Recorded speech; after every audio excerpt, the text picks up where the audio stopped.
Get your tickets here to a free show. I got 2, 5, 10, 20, 50, and $100 donations, super chats, memberships, subs, tips. I have them all.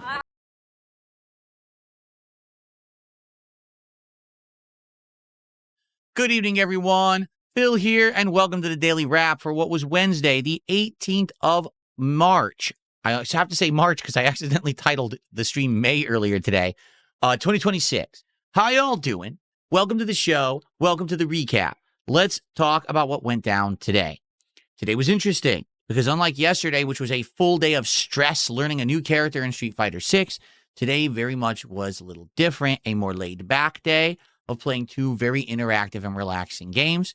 We started off today with a DSP morning show, and the show was very chill. What did we talk about? Well, obviously we talked about how Street Fighter went yesterday and what I feel about Street Fighter 6 in the modern era, how basically the casual play is great and the ranked play sucks. Like, just being honest, the casual play yesterday was fun, and the moment I went to ranked, all the connections got worse, and it just didn't feel fun to play anymore because it was not a good connection or experience. We talked about many other things as well. In general, it was about an hour of just hanging out and having a good time, and then we jumped into Slay the Spire 2.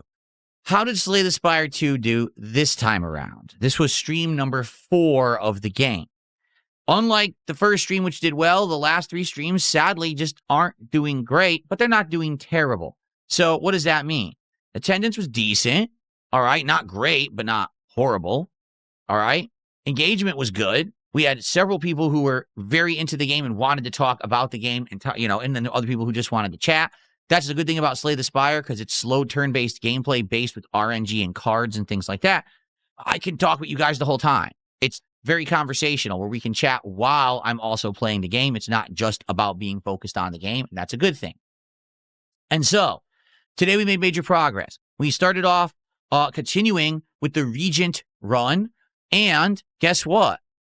I got my second W. We actually completed a run with the Regent on the very first try, and unlike when I finished with Ironclad, the Regent was randomized, meaning when you do Ironclad, the very first character, apparently the game holds your hand and gives you very good things right from the get-go as a way to give you like a crutch. But when I did the Regent, I didn't get that.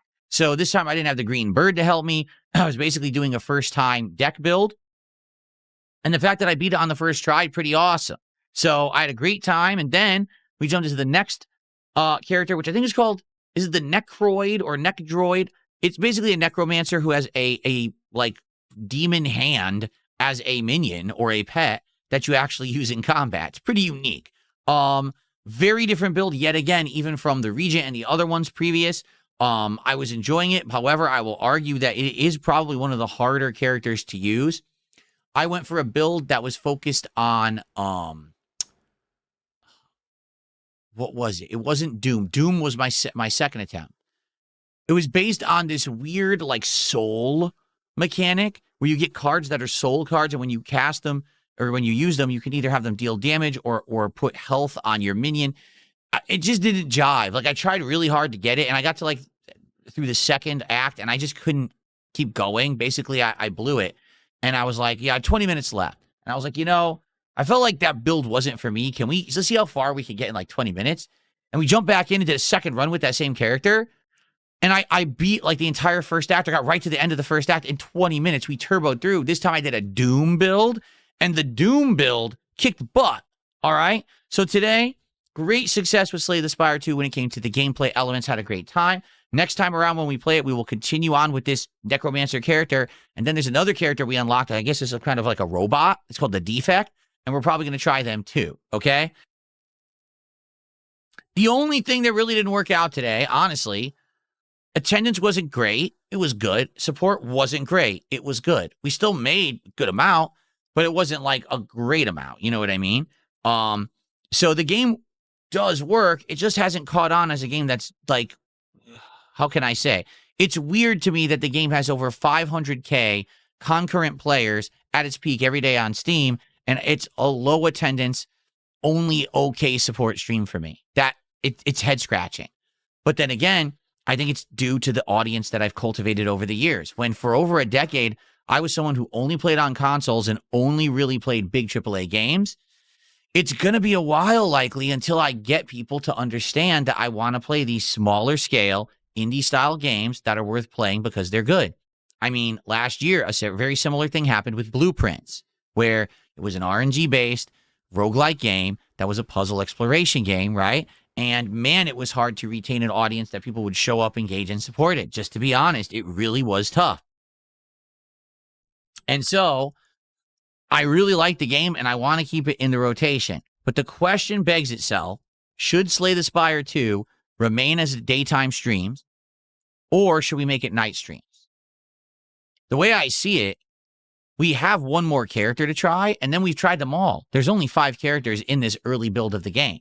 So maybe after we've tried all 5 characters, then we say, okay, let's adjust this and make it a night stream.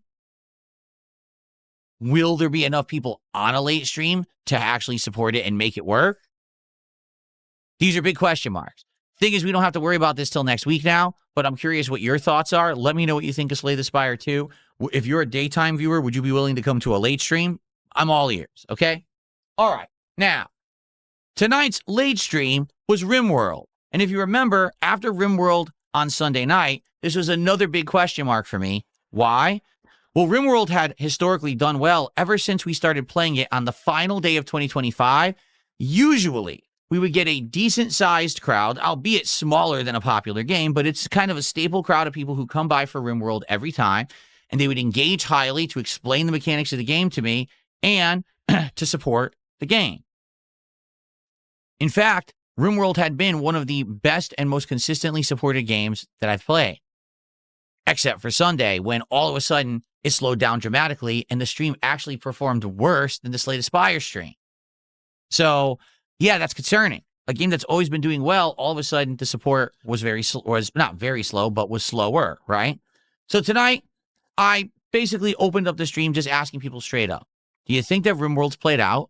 Do you think that maybe now we should move on and do other stuff?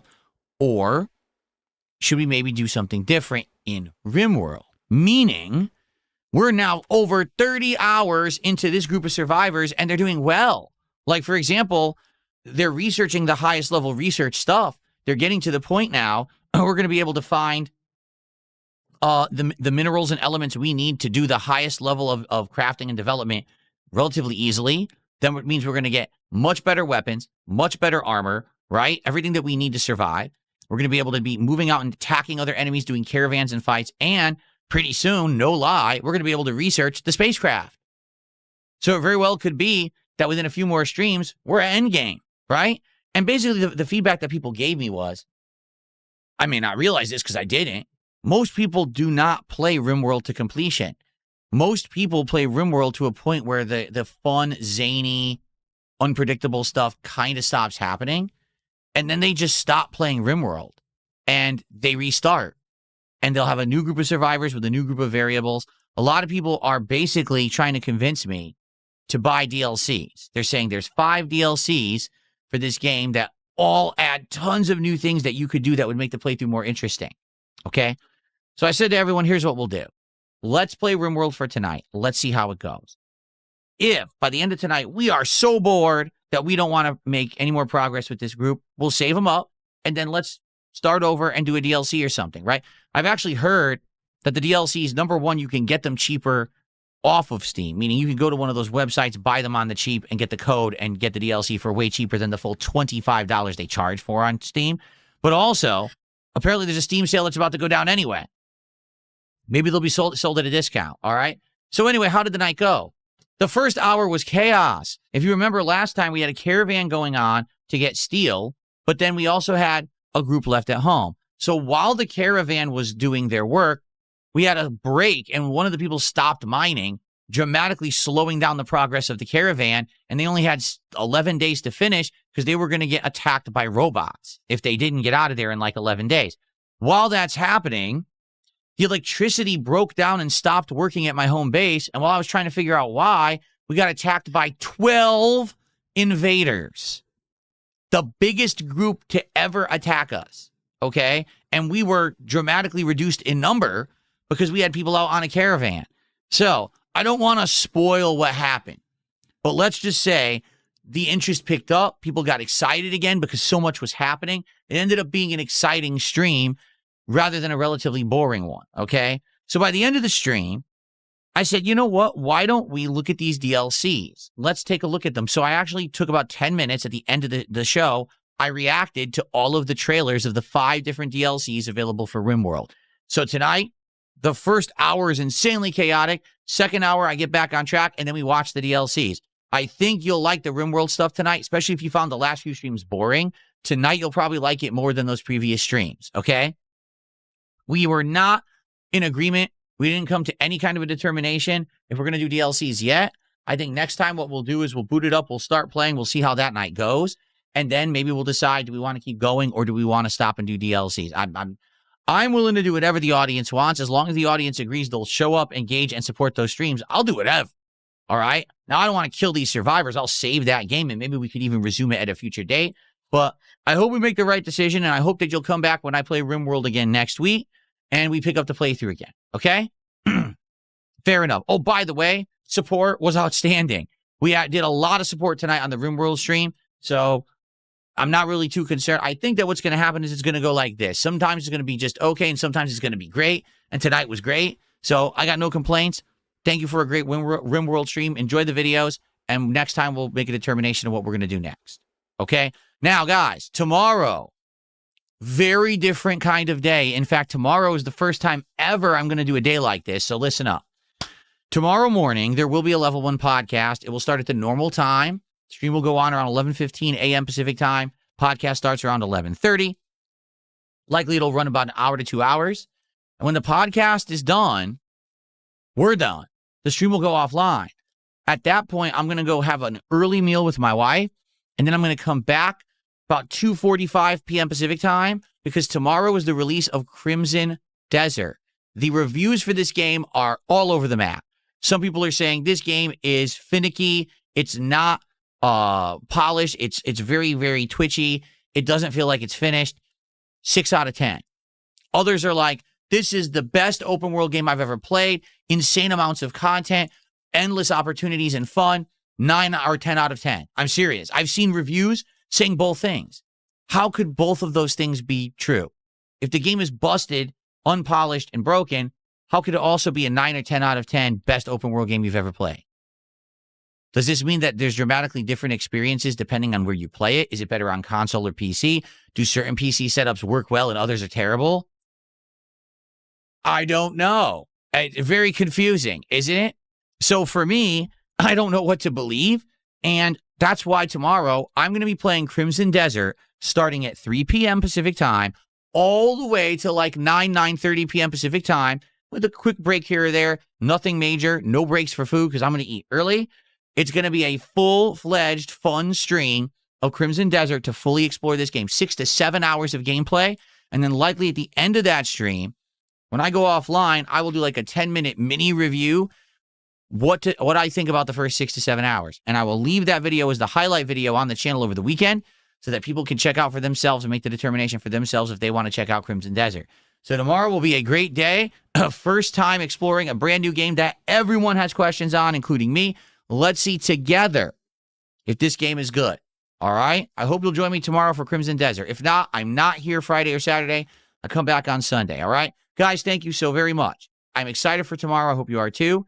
Thank you so much for a great streaming day. Have a good night. See you in the AM and see you tomorrow afternoon for Crimson Desert. Good night. Prawn tents! Tickets! Access codes for stream free, only $20!